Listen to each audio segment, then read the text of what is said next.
Up next, this is a program that is in the dumps. If you thought Kansas State was doing bad, Who are we talking about now? UCLA. Oh, wow. The Bruins.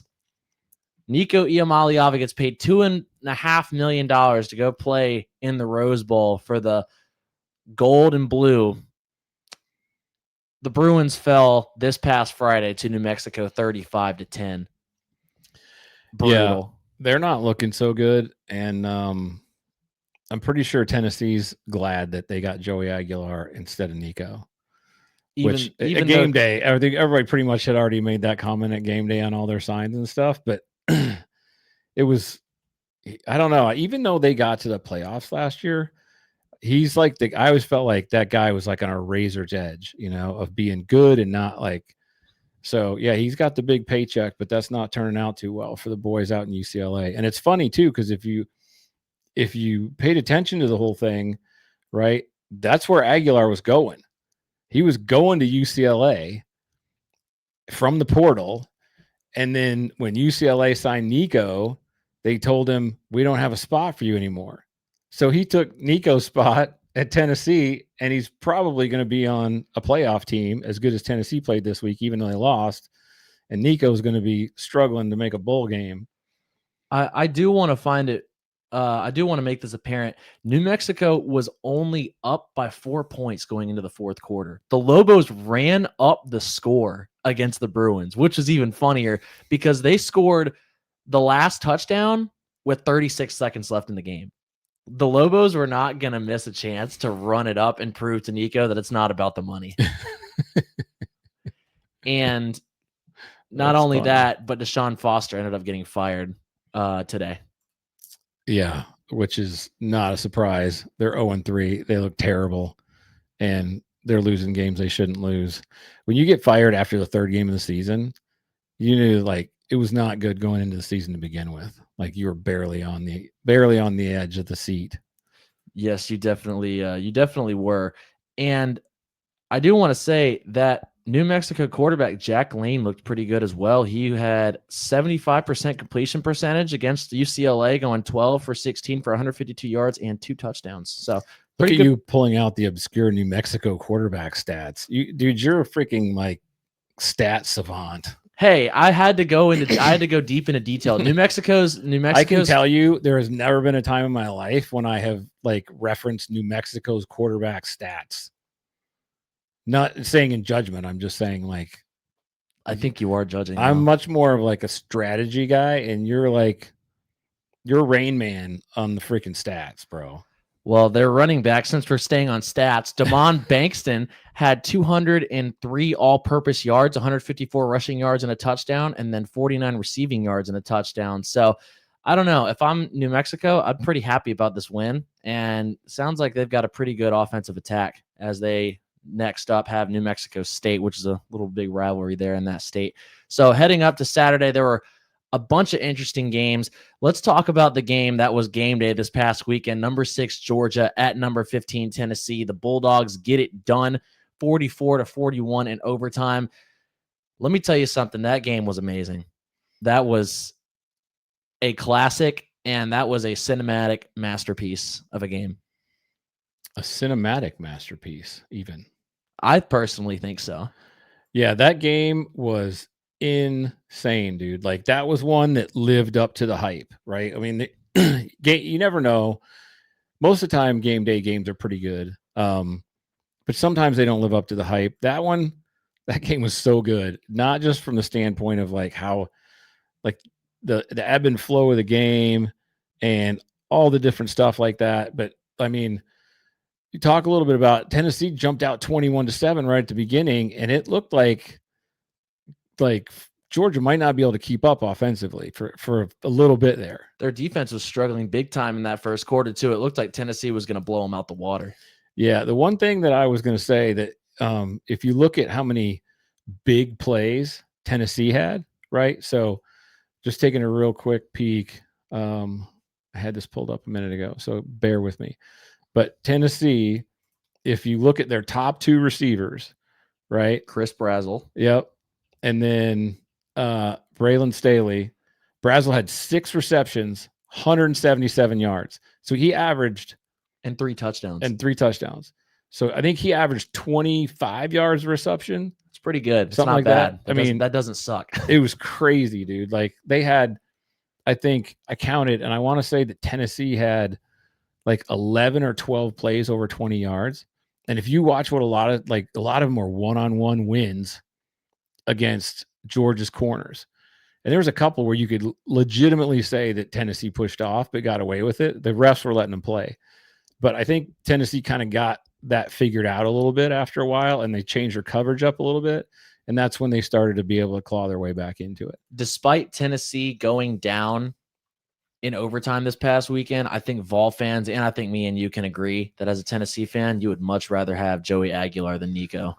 Oh, yeah. I mean, listen, Tennessee should have won that football game. They definitely should have. I don't want to say should have, but what was that, a 53-yard field goal that he missed? It wasn't 53. I think they were inside the 30, I think.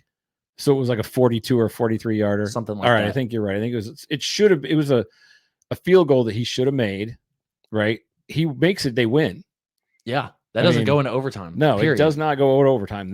Tennessee wins because Georgia tied it up, and then Tennessee drove the ball all the way down the field, put themselves in field goal range to win it, missed the field goal, gave Georgia a second chance at life, and Georgia took advantage of it.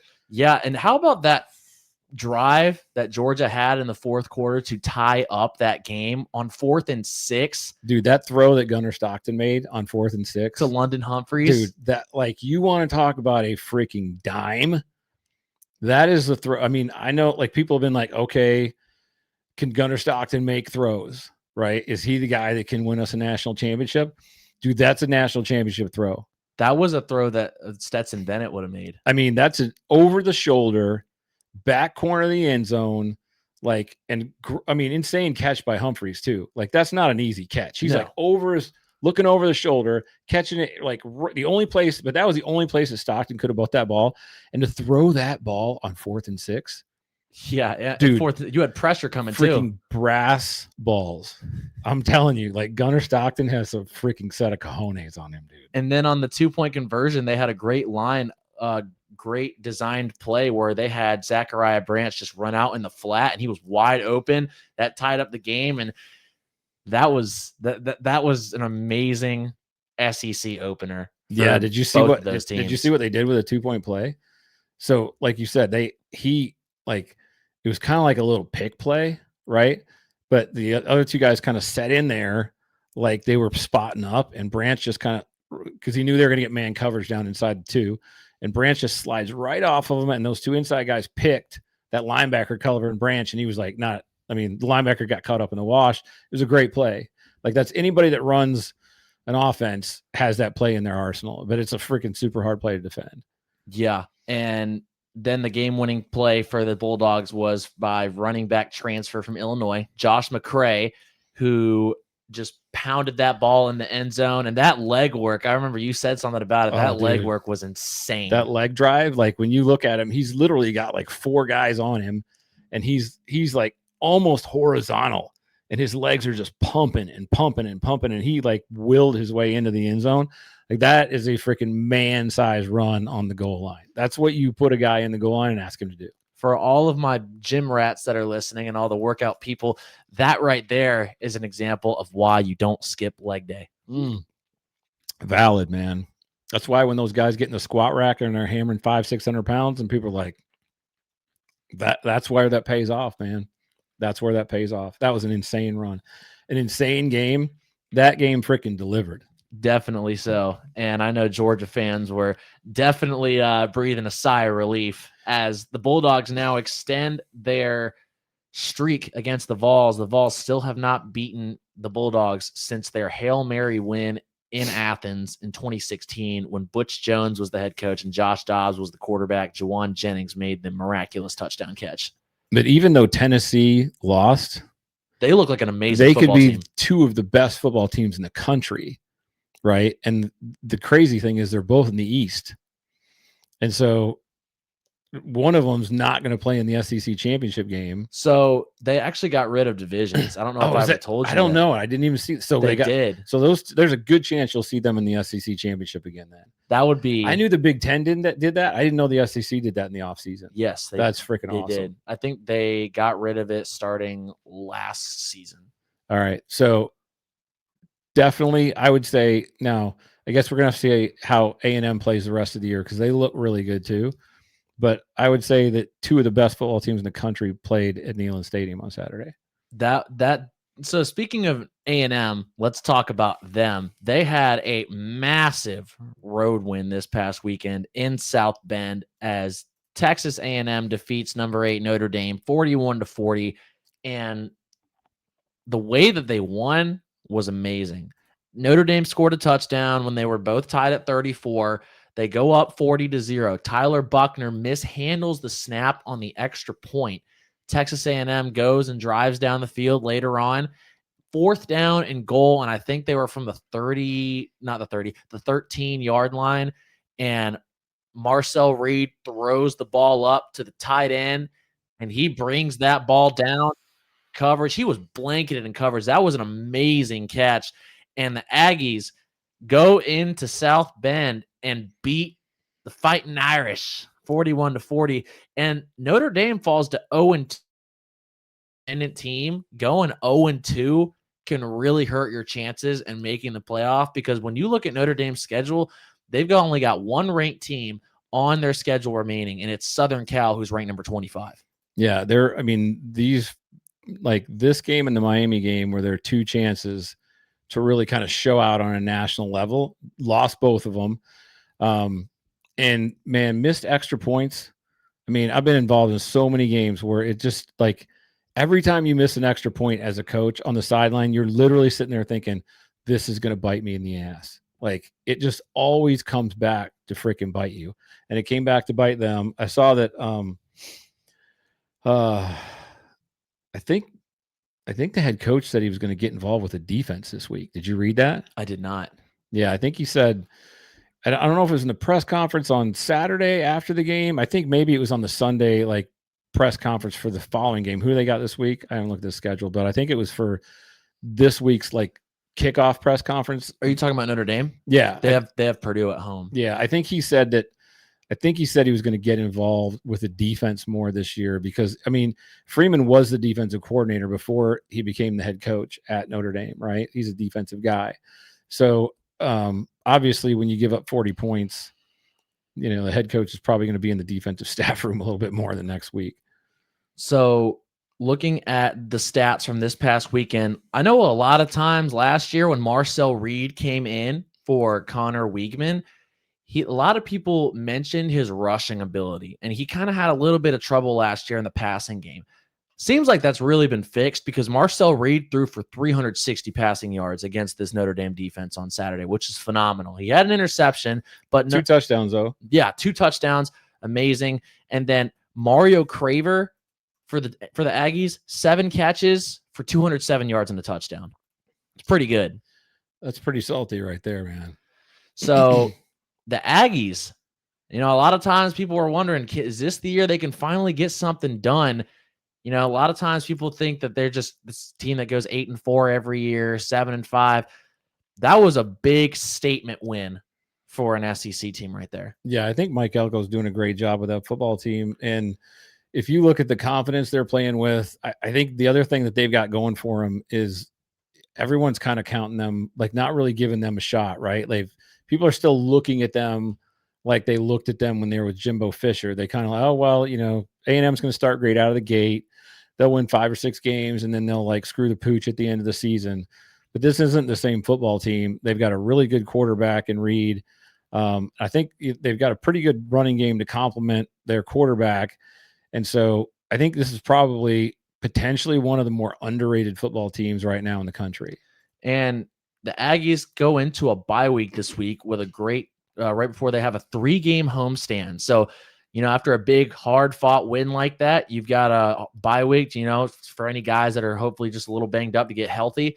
And then you've got Auburn next weekend, and then you got Mississippi State, and then you got Florida, and then you're at Arkansas. Those are all games that if they play well, they should win all of them. Correct. 7-0 going into what's the game after Arkansas? At LSU. Yeah, that's what I was going to say. 7-0. And then you could potentially have an undefeated LSU playing an undefeated Texas A&M. What I would say the question is, can LSU get there undefeated? Now, the only dark spot in that win was defensive back Bryce Anderson was carted off the field, one of their starters on the defense and one of the leaders. He took a hit and didn't really move. A lot of people were scared about that, but Mike Elko gave an update yesterday to the press saying that he is confirmed to have all feeling in all his extremities, and he is able to move, able to feel everything. So not sure how long he's going to be out, but it's always good to know that he's able to feel everything, and you know that he's going to be okay in the long run. Yeah, that's great news. I mean, anytime you see something like that, you just hold your breath for that kid. And so it's great news that he's going to be healthy and he's going to recover. The one thing I will say about A&M is they gave up almost 450 yards of total offense to Notre Dame. Notre Dame had 293 yards passing. So if A&M is going to really make a run at this thing, they're going to have to shore up that defense a little bit more because they won in a shootout, but you're not going to be able to score 41 points every game. So another team that looked pretty good this past weekend, we talked about how Alabama looked completely terrible in their week 1 against Florida State. The Crimson Tide had a 38-14 win against Wisconsin at home this past weekend. Ty Simpson had an impressive showing. He threw for 382 yards. And then Ryan Williams had 5 catches, but 2 touchdowns, which was pretty impressive, 165 receiving yards. So Ty Simpson also, though, this was the only thing. Alabama did not have hardly any of a rushing game, which is what we talked about last week. Simpson had 6 carries for 25 yards, and that led the team in rushing. Yeah, I mean, we talked about that same thing last week. I don't know how to beat a dead horse, but you know, Alabama's always hung their hat on a great running game and then supplemented that with really good quarterback play. But if they're going to have to hang their hat on Ty Simpson the entire year because they can't run the football, that's about a 7-win recipe in the SEC if he plays well. Well, Alabama has a bye week this coming week, and guess who they play the next game? Tennessee.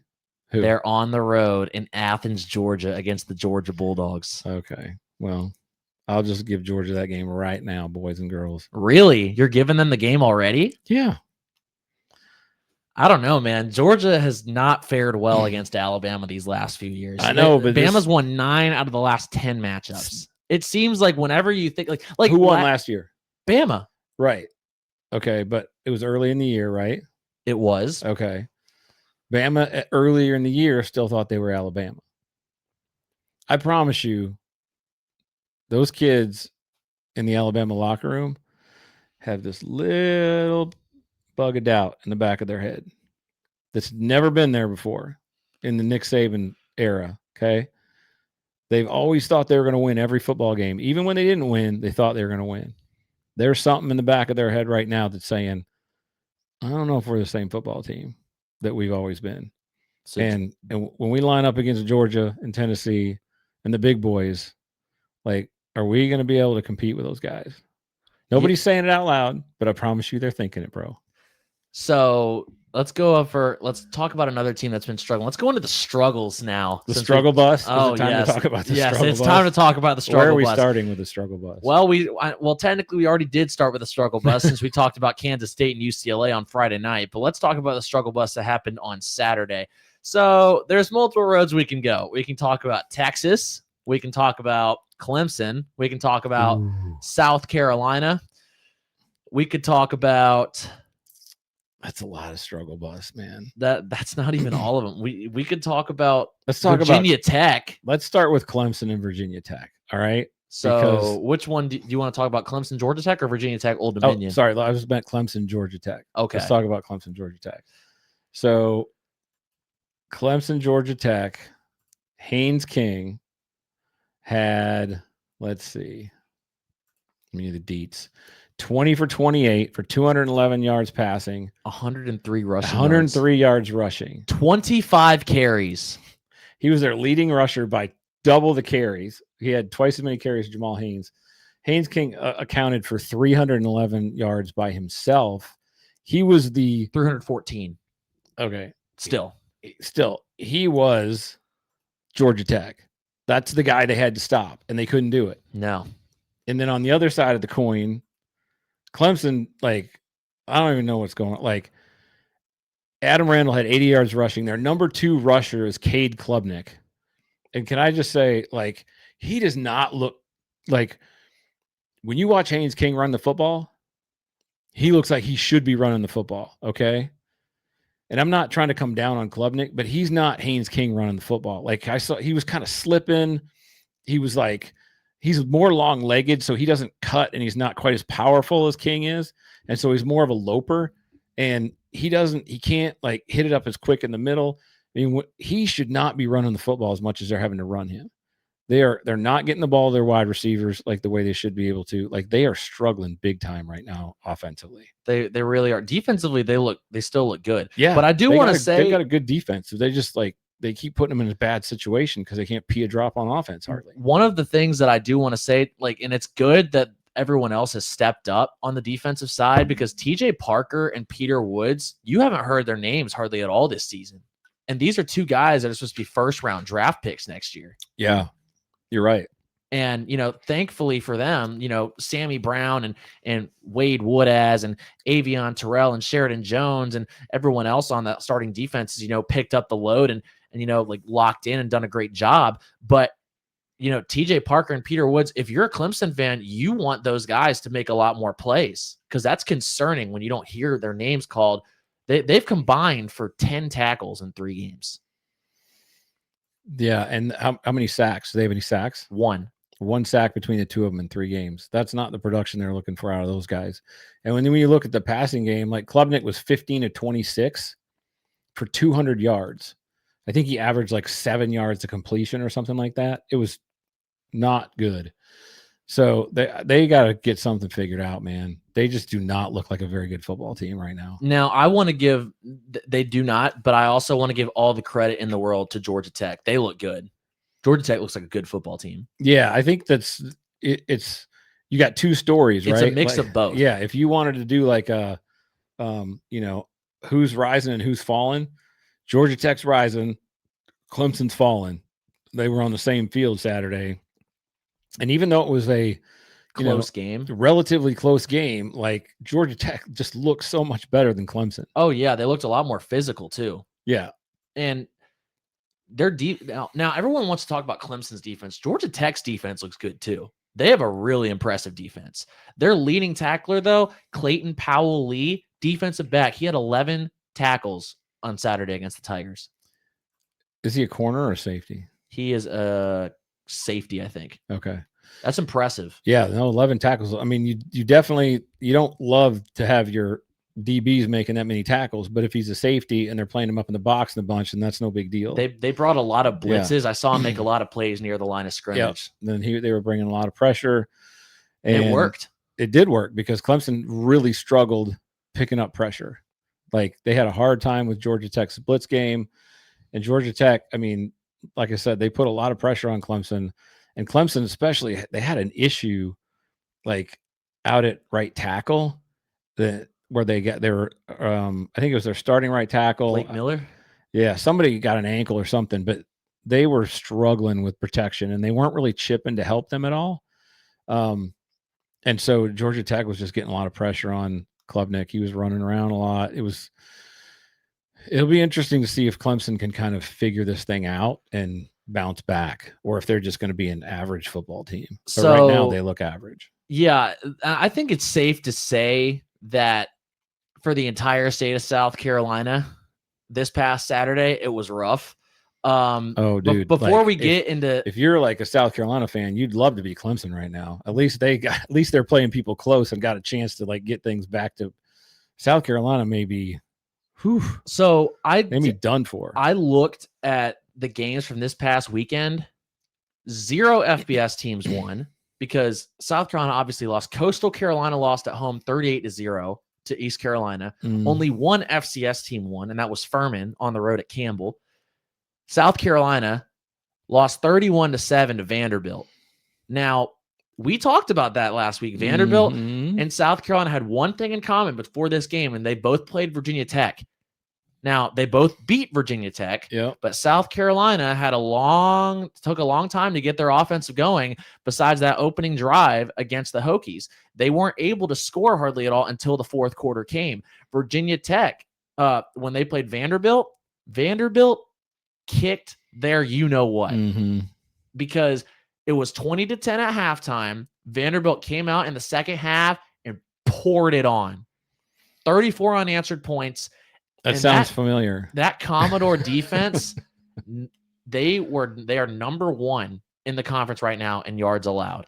So Clark Lee, he came from a defensive background when he took over this program. He was a defensive coordinator at Notre Dame. That defensive background is sure showing because this Vanderbilt defense looks scary. And it also didn't help that Lenora Sellers came out of the game in the second quarter due to injury, and he's got a concussion. And when Lenora Sellers came out that game, the Gamecock offense looked completely just lost. It was, I mean, you want to talk about a tale of two, like... This is another tale of two stories. Two stories. Like, Vanderbilt is not the Vanderbilt that people kind of think about when they think about Vandy, right? Vandy's a good football team. Like you said, they're good on defense. They've got a really good quarterback in Diego Pavia. They've got playmakers, man. Extremely physical. They've got some playmakers. They're physical. And so they're on the up, they're moving up the ladder. And South Carolina, I was just I think it would have been a difficult win for South Carolina, even if Sellers had remained healthy. But I think they were kind of like hanging in there. When Sellers went out, I was just kind of really blown away by the lack of a plan. The fact, I don't want to be a Luke Doty hater, okay? Because I love that he's a great kid. There's a reason he hasn't been in the quarterback room for a long time. There's he was at one point the heir apparent to that position. I think everyone recognized, like, his big thing is the game when he gets out there seems too fast for him. He seems like he's kind of rushing everything, like he kind of panics a little bit, and his athleticism doesn't really come out because I think he either he doesn't see things very well or the game just doesn't slow down for him. Whatever it is, he's not a quarterback that can win you football games in the SEC. He had, I think South Carolina had 4 or 5 turnovers. I know they had 2 interceptions, 2 fumbles lost. And Doty, I think, threw 2 picks, and one of them was a fumble too, because he had 3 himself, which was kind of the other thing that's always been on him is he's a turnover guy. So they've got quarterbacks on the roster. I just don't understand how, if you're an SEC football team, that's your answer if your quarterback gets hurt. The momentum completely shifted as South Carolina was driving down the field, and this was when Norris was still healthy. This was their second drive, and they drove down the field. I think they were in the red zone of Vanderbilt, and I think you remember this. And I forgot his name, but a graduate defensive lineman for Vandy, and I forgot his name, but he picked off one of Lenora Sellers' passes because he was sitting back in a quarterback spy position. And when that pick happened, momentum completely shifted, and it never went back. Yeah, Carolina, it was at the 6 or 7 yard line. Yeah, they weren't about to score. They were knocking on the door. They were moving the ball really, really well. And then did Sellers get hurt on the next drive? He got hurt on, I think he got hurt on the next drive or the drive after. Yeah, because then, like, so I'm trying to remember, but Carolina went for a 4th and 1, right, on their own, like 40-something yard line, didn't get it, and gave Vanderbilt a short field, which they scored on. And then 1 or 2 drives later, they went for like 4th and 3 and didn't get it. So the other thing is they gave Vandy like 2 really short fields going for it on 4th down. Now, I kind of think I know why he was doing that, and it was because Doty was in the game, and they were trying to make something happen. But in both situations, they gave Vanderbilt a short field, and Vandy didn't, like, they didn't need to give him a short field. I mean, listen, I'm a coach, right? I don't like to sit there and second guess coaches' decisions. I know why he was doing it. He was doing it because he knew he was up against the gun. He knew without Sellers in the game, they were rolling uphill and he was trying to make something happen. So I don't fault him for doing it. It's just the fact that they couldn't get it, put them in a really bad position, and just gave Vanderbilt even more wind in their sails. Yeah, and when you look at Vandy, I know they play Alabama again this year, and this time it's in Tuscaloosa. Vanderbilt is most likely going to go into that game 5-0 because they're ranked this week. We'll talk about the rankings here in just a moment, but their two remaining non-conference games, Georgia State at home, which I'm sure they have that game circled because last year, even though Vanderbilt had a pretty good year, they got upset on the road against Georgia State. So I'm sure Vandy has that game circled too. And then they host Utah State before they go to Alabama. So unless something crazy happens, Vanderbilt's going to go into Tuscaloosa 5-0, and they'll move up a few spots in the rankings. Yeah, the challenge for when you're a team like Vanderbilt, who's not used to being a good football team, the challenge is not to have letdowns against teams like Georgia State or Utah State because you got Alabama on the calendar 3 weeks from now, and that's all you're thinking about. Because even though Georgia State and Utah State aren't on the level of Vanderbilt, they're both still Division I teams, and they've got talent. Well, I mean, that's Georgia State beat them last year, like you said. I mean, anybody can lose to anybody on a given day. The reason great football teams are great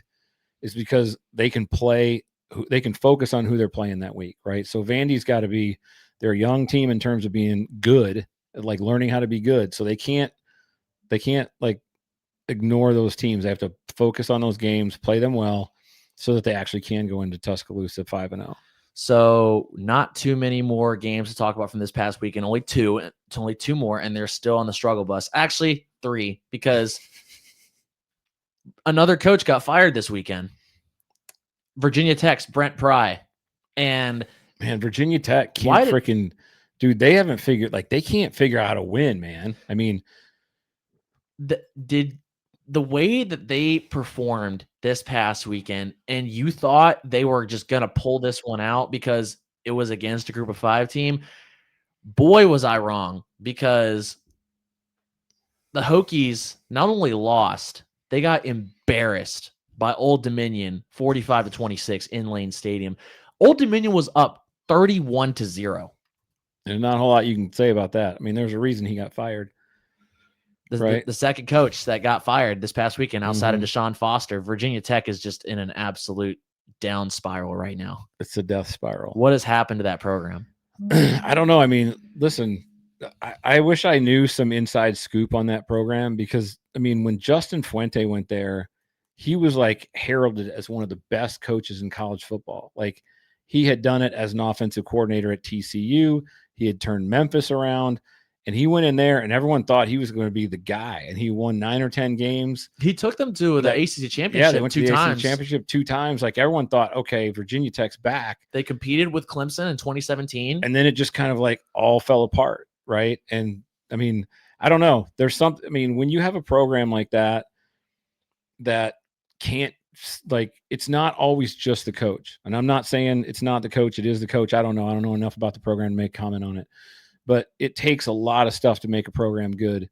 And what it took to make a program good when Frank Beamer was there 10 years ago is not what it takes to make a program good today. You know, we've talked about that. NIL, transfer portal, there's all this stuff. The landscape's completely changed. And they may not have the money, you know. I mean, that may be a school that's just not committed to coming up with NIL money.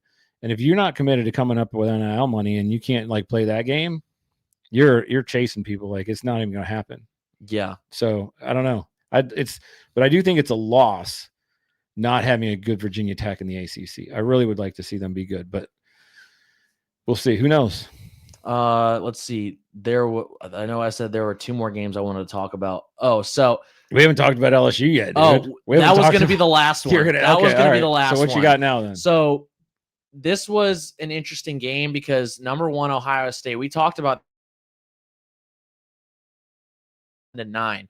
Now the scoreboard looks like they handled the Bobcats, but they really didn't, because if you really go back and look at that game, that was the thing we talked about. Depth was going to be the big thing, and that was the biggest factor because Ohio was only trailing 13-9 midway through the third quarter, and Ohio State eventually ran away because they had more depth in their roster. But Ohio came in and gave Ohio State some really good competition for 75% of that game. So if you're Ohio, they look like one of the best group of 5 teams right now. They almost beat Rutgers, only lost by 3. They beat West Virginia at home, who just beat Pitt last weekend. So that's West Virginia's only loss. And then they went toe to toe with the number 1 team in the country for 75% of the game. Yeah. I mean, you made a good call on that. They're a good football team. I mean, they didn't go in intimidated by Ohio State. They played well against them, but exactly what you said happened. And that's what always happens when you are a smaller school playing one of the big boys is depth. It's hard to win a game like that because of depth. It always bites you in the ass. You're not rolling through 2 full defensive lines. You're not rolling through 3 really, really good backs. It's hard to win when you don't get to roll that many guys and you're not as nearly as good at, in your second group as that team you're playing is. Yeah.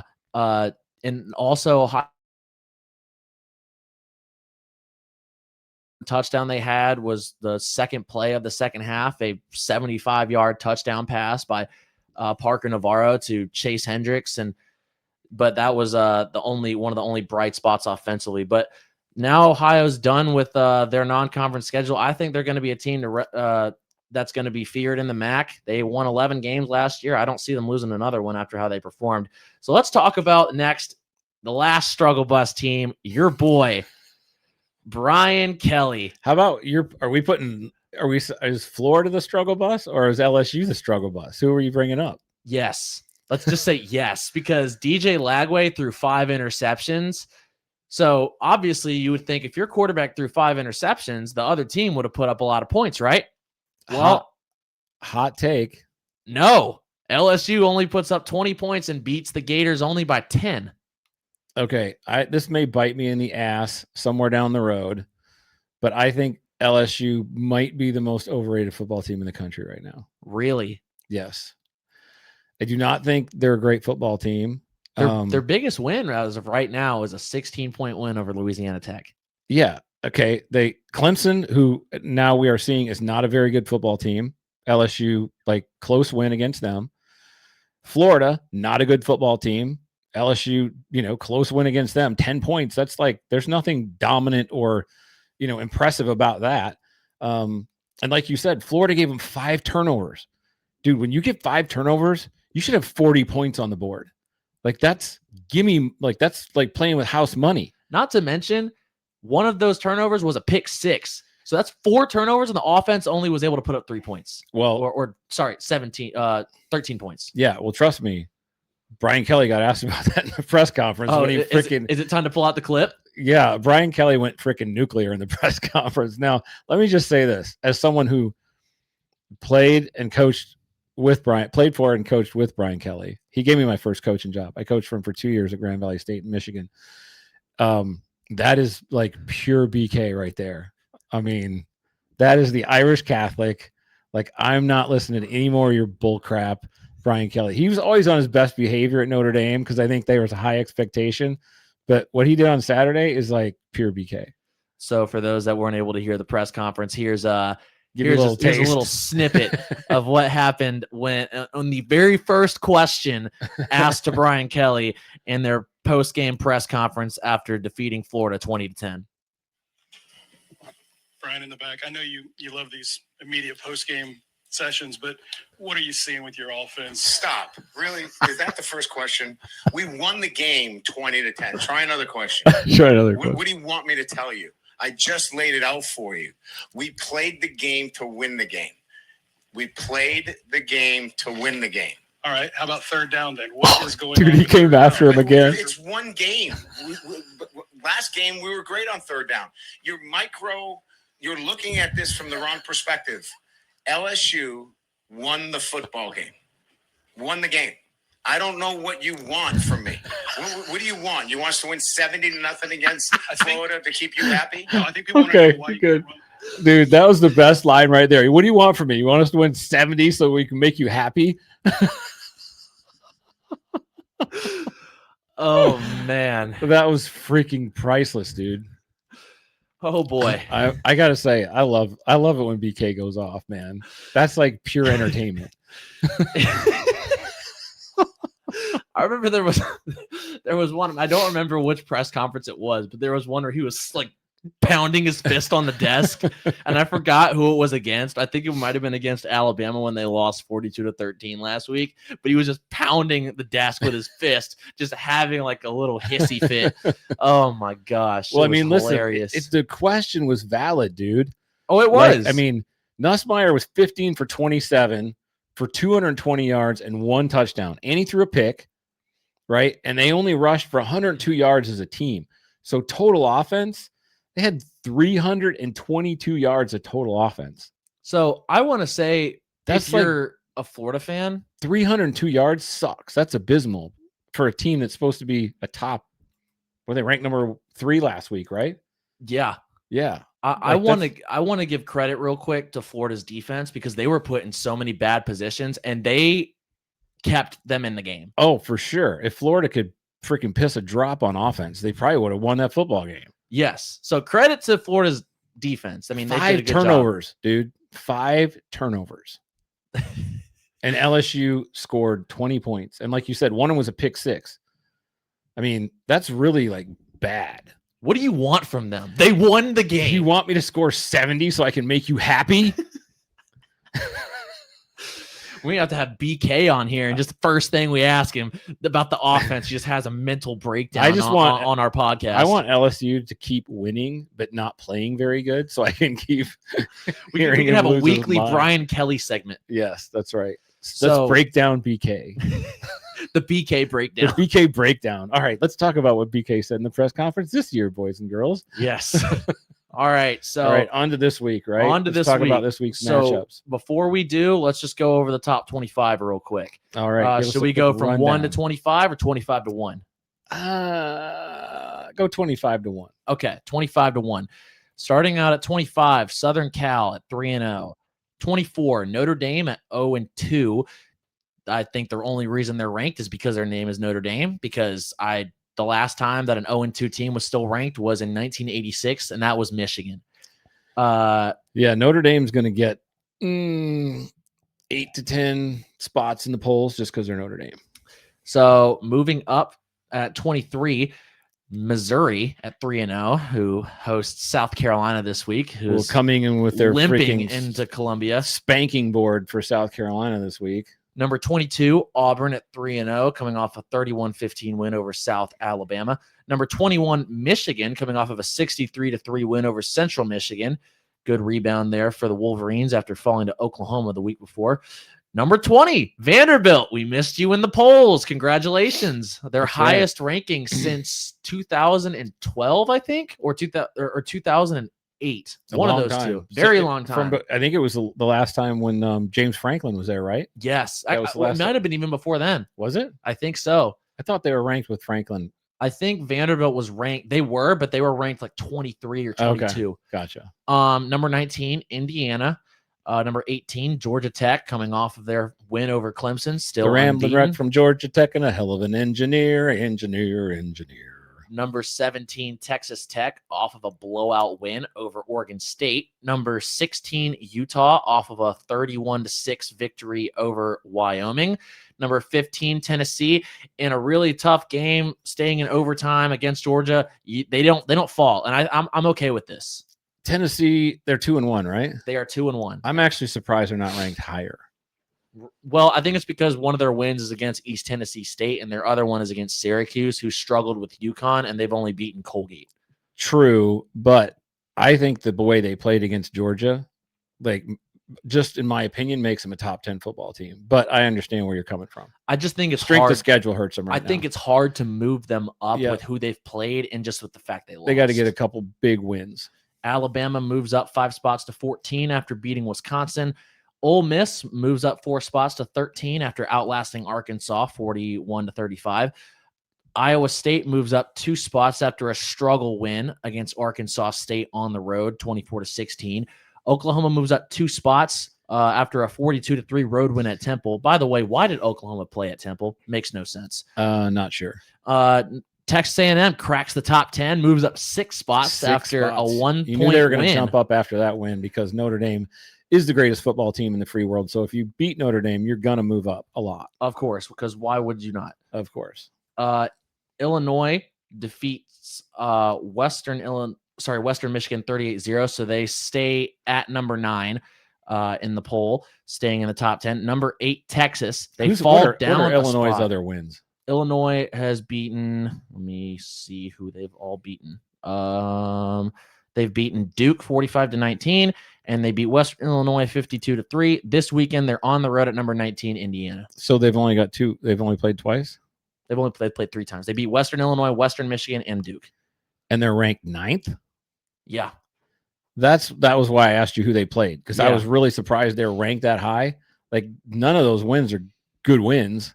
Yeah. So it's just because they're 3-0?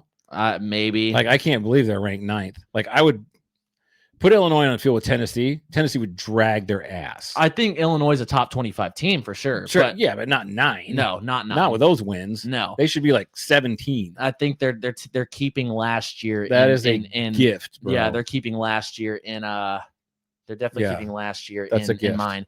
So Texas comes in at number 8, falling a spot after a 27-10 win over UTEP. Arch Manning has not lived up to the hype. Rushing wise, sure. Passing wise, absolutely not. Texas overrated. Florida State at 7, moving up 3 spots after a bye week.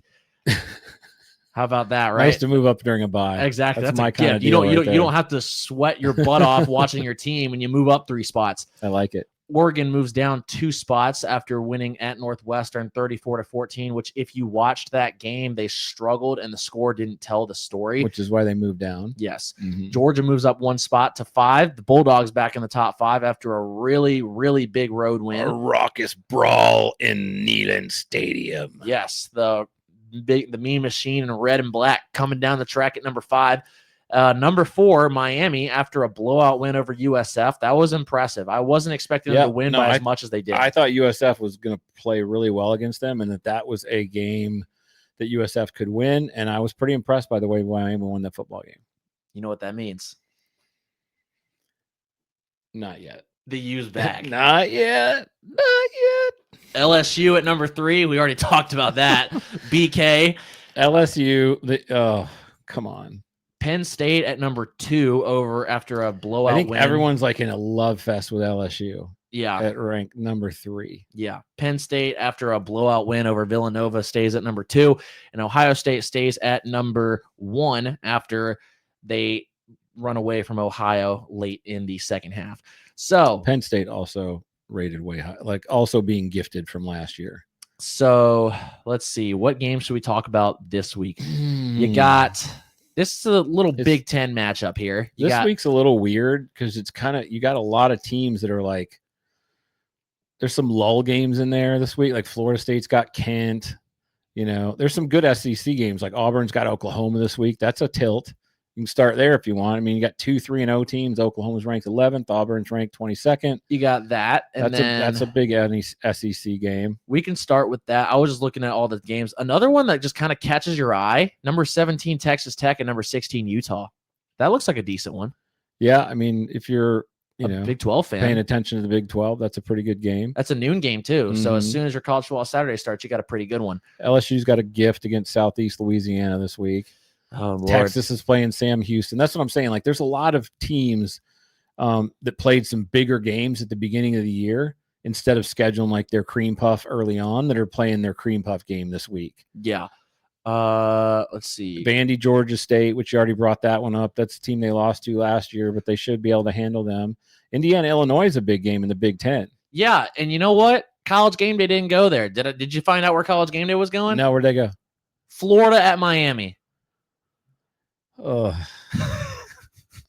seriously? I mean, you got a top 20 matchup in the Big Ten, but the Indiana, Illinois, I don't see a U in there. I don't see the U. I don't see the Gators. It's a storyline game. Let's go see Florida, who just threw 5 interceptions, play a top 4 team. That'll go well. I don't understand that at all. You got Auburn, Oklahoma, two SEC teams that are 3-0 playing each other. You got Indiana, Illinois, Or 3-0 Big Ten teams that are playing each other. Even Texas Tech, Utah would have been a better game. Yeah, I mean, there's multiple games that are better than. I mean, Michigan State and SEC and Southern Cal are both 3-0. Michigan State's not ranked, but so they don't have many great wins. But both the Illinois, Indiana game would have been good. To me, Auburn, Oklahoma is the game. Yeah, that's where they should have been. It's a freaking big SEC game. Oklahoma, that's another team that's like not really getting a bunch of love right now. They're not. They have been blowing everyone out. I know. Played. They've looked good. They're like they look good on football defense. Team. They didn't get a bunch. It's what you said earlier is true, and this is the deal. People's preseason ranking, like what they did last year, like matters for the first 4 or 5 weeks of the season.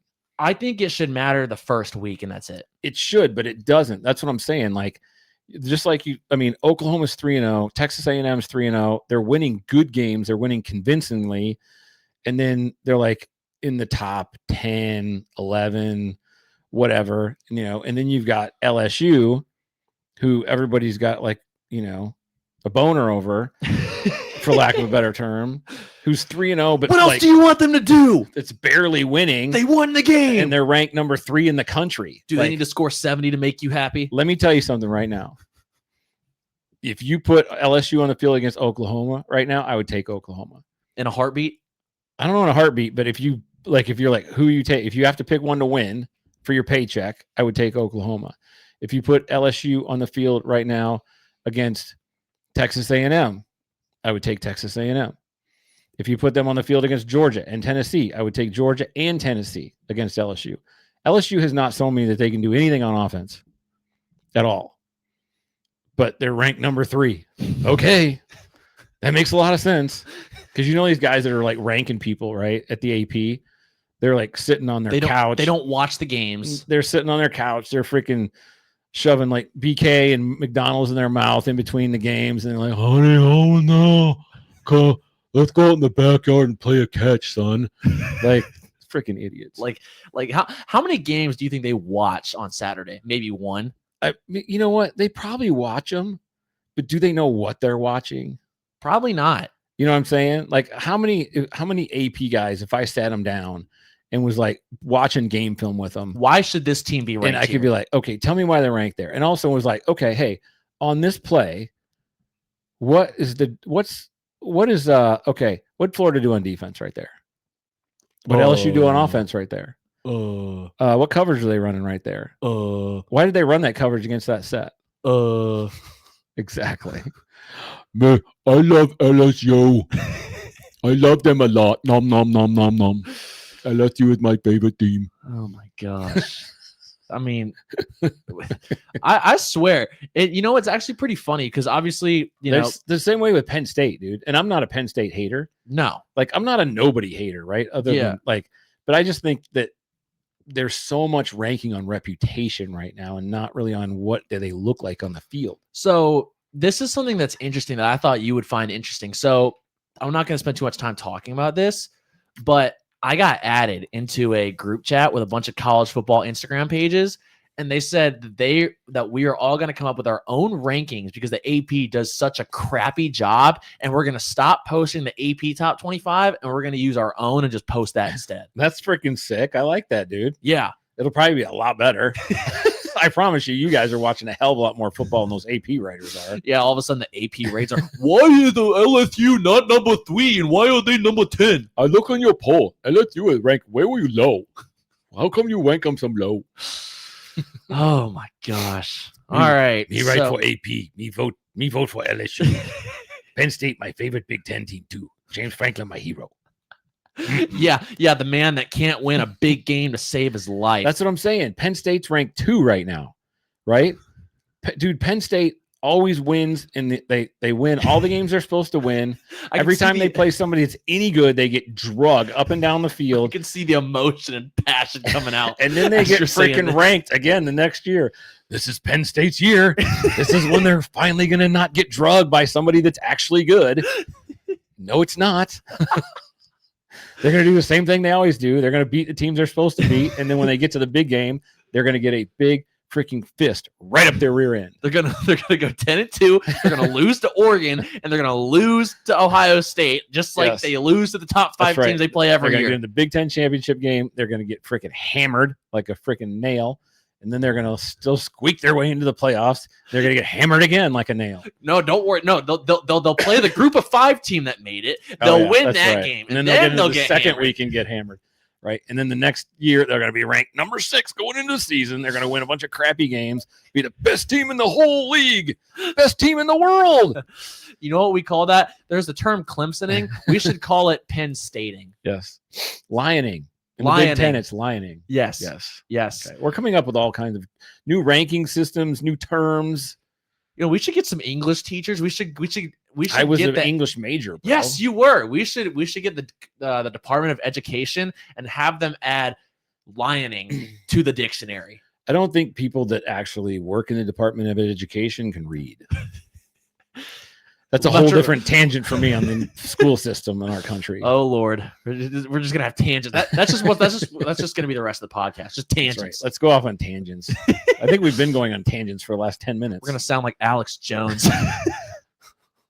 Oh, let me just tell you right now. I'm telling you right now. Here's what's going on. Penn State, James Franklin is really an alien. He is an alien who has been sent down from the planet Mars. He has been coaching college football forever. You know why? Because he's ruining the entire college football system. But it's an alien plot to do it. You people are enemies, and we're going to get you, and we know what you're up to. I'm telling you right now, if anybody had any ethics at all, any kind of character, they would make sure they got in that locker room and found out that James Franklin was great, that he's an alien. He's an alien football coach, and he's trying to upset the entire system. If you're still listening, I can only imagine the amount of brain cells you've lost, and you're probably just wondering, what are these people talking about? Also, Brian Kelly, alien. All right, so now that we've had a little bit of fun, let's get back into football and talk about the games we've got this week. So, yeah, let's talk about the first one, the marquee game that we talked about, Auburn at Oklahoma. So, me personally, this game's at 3:30 on ABC. It's the game College Game Day should be at. It is the game College Game Day should be at. There's no question. But, of course, they're not. Because Florida and Miami just bring so much more hype. This is what got us going to begin with. Yeah, we got all worked up and started ranting. Okay, let's reel ourselves in. Oklahoma's favored by 6.5. What do you think about the line? I like it. I think this is going to be something interesting. Now, one of the only things that I do find interesting, Jackson Arnold returns to Oklahoma. He was at Oklahoma last year. This is a little interesting storyline. It's a little bit of a storyline. You think Arnold's got some revenge on his mind? Auburn's been interesting. When they played Baylor a couple weeks ago, that was a really big win for them, but they didn't beat South Alabama very soundly. They only beat them by 16 points.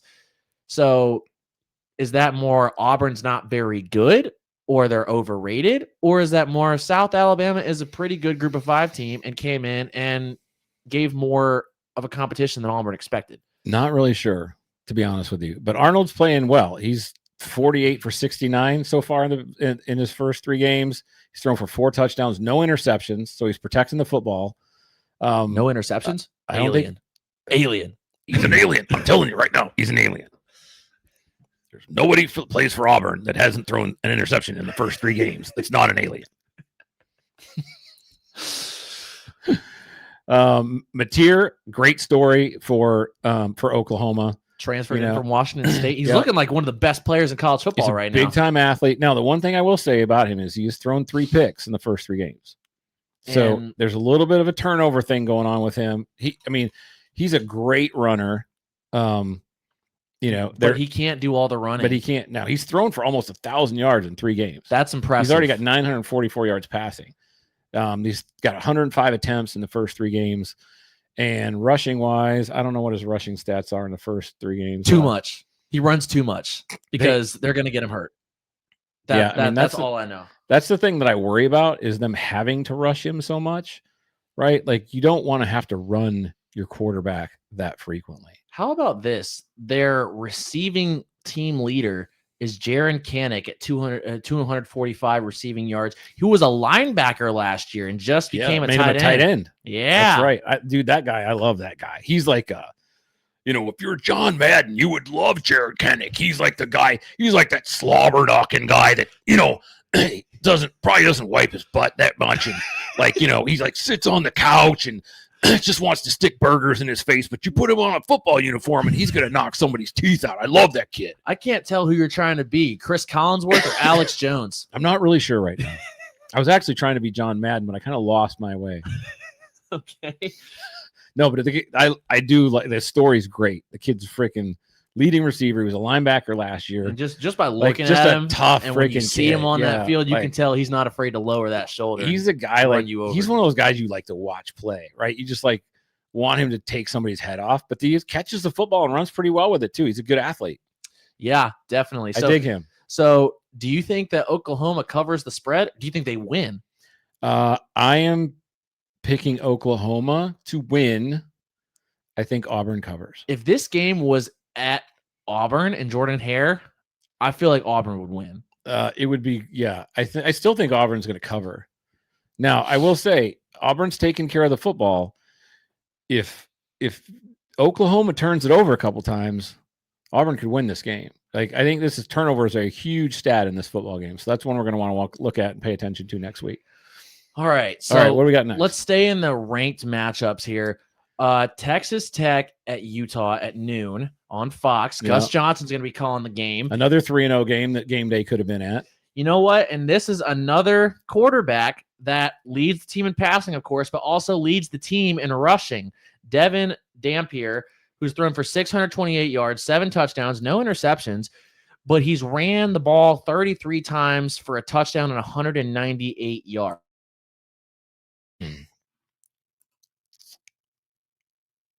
Pretty good. I thought you were about to give us some wisdom. I approve. Oh, you approve. Okay. I approve. So Utah is favored by 3.5. So, yeah, this game is in Salt Lake City. It's tightened up, though. The spread opened at 4.5, and now it's 3.5. So it's moving down. There's something that we don't know. There's something that we don't know. Oh, baby. Perhaps it is now the Red Raiders quarterback, Mr. Morton, has thrown for how many touchdowns? Do you know? 11 touchdowns, bro. In 3 games. He's got 923 yards passing, and he's 57 for 81. So it's not like he's thrown it like 100 times, right? He's thrown it 81 times in 3 games. That's an average of about 26 to 27 passes a game for 11 touchdowns. That's insane. That is insane. This is a really high-powered offense, but they're going to be facing off against a high-powered defense in Utah. The Utes have given up on average 8.3 points in their first 3 games, and they're going to be going up against a strong defensive front led by John Henry Daly, who has had 13 tackles so far on the season, a forced fumble, and in 3 games, he's recorded 5 sacks. That's pretty salty right there. That's pretty good. This is another game to watch. This is a game that Gameday could have potentially been at. Why would they do that? No, why would you do that when you can go to a crappy Florida game? It's the battle for the Seminole. It's the battle for the second Seminole War Canoe. It's the Gators in the Canes. It's the battle for Swamp Ass. That's what it is. Well, I think you could describe the Gators as swamp ass. I don't think we've reached that point with Miami since they haven't lost and they've beaten a top 10 team. That is true, but I think just because Florida's in the game, that's kind of the deal. Yeah, just because of the competition. Exactly. Difference. So where we're at next. Are you going to pick before we do? Are you going to pick Utah to cover? Defense wins championships. Texas Tech doesn't have a great defense. I'm picking Utah. I'm picking Utah to cover. Yes. Yes. Okay. I think Utah potentially wins this game by 10. Ooh. Okay. Yep. You heard it here first. You heard So it here first. So we got an unranked versus ranked matchup, but it's still interesting. Number 21 Michigan on the road at Nebraska. Nebraska's been playing pretty good. They're not ranked, but they haven't lost. They're 3-0. Their defense has looked salty. Who's Nebraska's wins so far? Who they beat? They beat Cincinnati. That was their biggest one. That was on week 1. How's Cincinnati? Cincinnati's 2-1, I think. Okay, so it was a okay win. 20-17. Not amazing. Then and close. They beat Akron 68-0. They beat Houston Christian 59-7. Houston Christian? They're not Houston Baptist anymore. But so it's Houston Christian. Yes. But still, are they a Division I football team? Houston? Yeah, they are. Are they? They're FCS. Huh. Did not know that. Okay. Yeah, they just switched going into last year. They went from Houston Baptist to Houston Christian. So they've played 2 nobodies, like real nobodies, and barely got no by. Disrespect intended. No, and barely got by Cincinnati. Yeah. And Michigan, who really looked bad against Oklahoma in the first game of the year. But now that Oklahoma, you recognize how good Oklahoma looks. Not sure where Michigan stands. Now, the other thing is Sharon Moore will not be at this football game. No, he won't. He is suspended for 2 games. Yes, he was suspended last week. It was against Central Michigan. Not nearly as big of an impact. The Wolverines could handle that. But also, though, last week he was able to be at practice. Oh, so he can be at practice. No, just last week. It was like his suspension started on Saturday of last week. So last week he was at practice during game prep. This week he will not be. And neither will he be the following week. So he missed last week's game and got to go to practice. This week, no practice and no game. So he'll miss practice next week, like next week, but he'll be at the game. That I don't know. I'm not sure if he gets the 3rd game or if that's the end of his suspension. But I know he's not involved. They need to prep this week. Okay. So he's on the couch and, the billionaire is running the show. All right. For Michigan. Can't remember his name. What's his name? I forget his name. But I guess they didn't make either the coordinators the interim head coach because they wanted them just to be able to do their deal. Which makes sense. And they made I can't remember his name. He was the head coach at Charlotte up in like last year. And then he went back to Michigan. So, but yeah, he's the interim guy. So looking at this weekend, was there another ranked matchup that we talked about? I forgot. Illinois, Indiana. That's right. Illinois, Indiana. That's right. That's the other one. That's right. Mm-hmm. Yeah. So you got a top 10 Illinois team who Mr. Wilson does not think should be top 10, but regardless, it's still a top 25 matchup. That's right. And you got Indiana, who is 3-0 right now, but they have not had a test. Their opener was against Old Dominion, and then they played. I forgot who they played. They played Indiana State this past weekend, and then the week before, I think they played Kennesaw State. Another Donnybrook. So Kennesaw State. Illinois has not. Neither of these teams have really had big time games. Yeah, this is going to be their first big test. That's probably why Game Day was like, like not a huge like. Again, I think Game Day should have been at Oklahoma. But this game is still better than Miami, Florida. I would Miami, Florida is like names.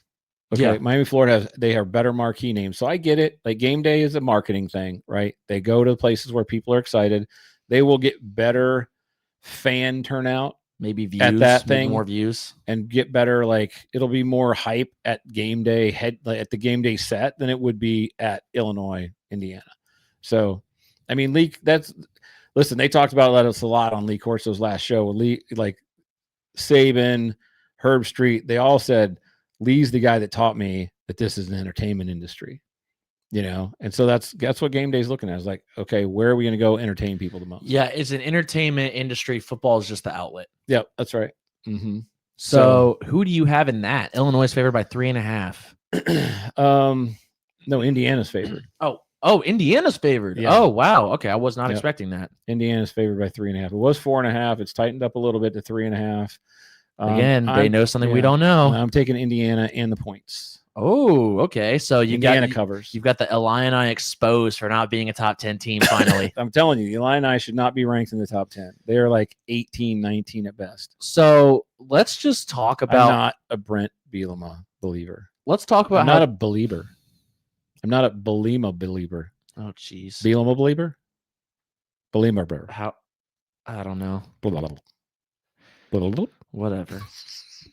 Anyways, okay. Let's talk about how this weekend there's a bunch of rivalries renewed. We could go multiple ways. This weekend the Apple Cup is renewed. Please tell me you don't go multiple ways. No. Good. I'm so relieved. As a father, I was about to jump off a bridge. Okay. Don't cancel us. Please don't cancel us.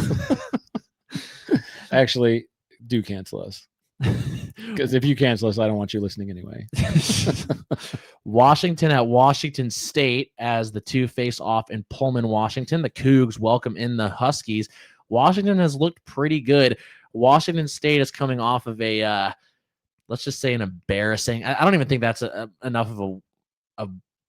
I don't really know what word to use besides the fact that they lost 59-10 in North Texas. It's a game I have zero interest in, to be honest with you. The only reason I'm bringing it up is because it's a rivalry game, and Washington State won last year. It's hard enough to get me interested in the Pac-12 to begin with, but Washington State, who did they get drugged by last week? North Texas. North Texas. Enough said. Move on. You got the Civil War, Oregon State at Oregon. Yeah. Oregon's number 6, 3-0. Oregon State's 0-3. Oregon State blows again. Like, dude, the some of these perennially like the Pac. Forget it. I'm just gonna keep going. The battle for the iron skillet. SMU at TCU. That one could be a good game.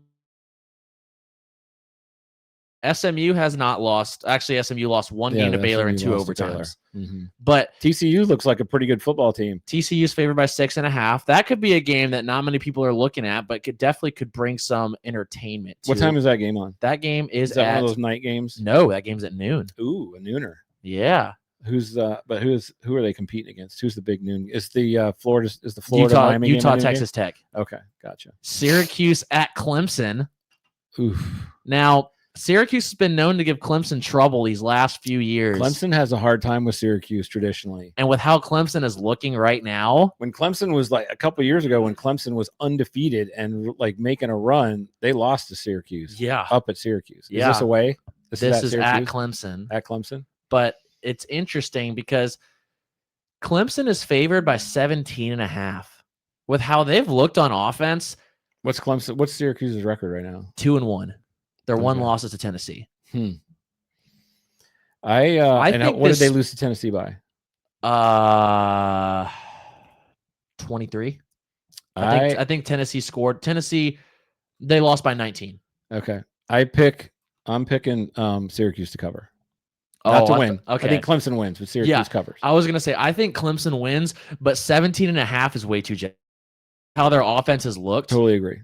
The most Clemson has scored is 20. Yeah. 21. So, no, I don't see that happening. And then South Carolina limps into Columbia, Missouri. Not even sure if Luke Doty will start or Lenore Sellers. They haven't said if Luke Doty's going to start. So, I mean, listen, you got to think the quarterback competition is going to be wide open. We could see Aaron Nolan. We could see Cutter Woods take the field. What was South Carolina ranked last week? 11? 11. They fell completely out of the top 25. You know who else fell completely out of the top 25? Clemson, and they were number 12. Both South Carolina teams fell completely both ranked, like, off the right face there of the on earth. the cusp. Both fell completely off the face of the earth. That's actually crazy. They were both. If the season ended right now and the playoff rankings came out, they both would have made it. Now they're completely out the rankings. I know. Well, I agree. It's going to be very interesting to see what happens with South Carolina at the quarterback position. I think the Luke Doty experiment has got to be over. They're going to have to, like, one of those other guys is going to have to start. I can't believe that they would go into this game starting Luke Doty, especially with Missouri. They're a 3-0 football team right now, and they've been they putting moved up into the points top like crazy. Yeah, they moved into the top 25 this week, and I'd say this is going to be a very difficult game for South Carolina.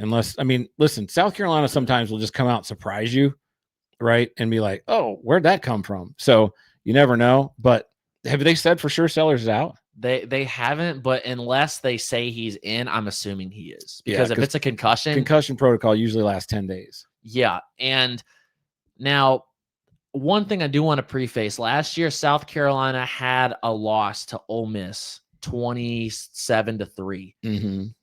It seems like the last couple of years, South Carolina has had a game where they perform poorly. Yeah. And do a lot better after.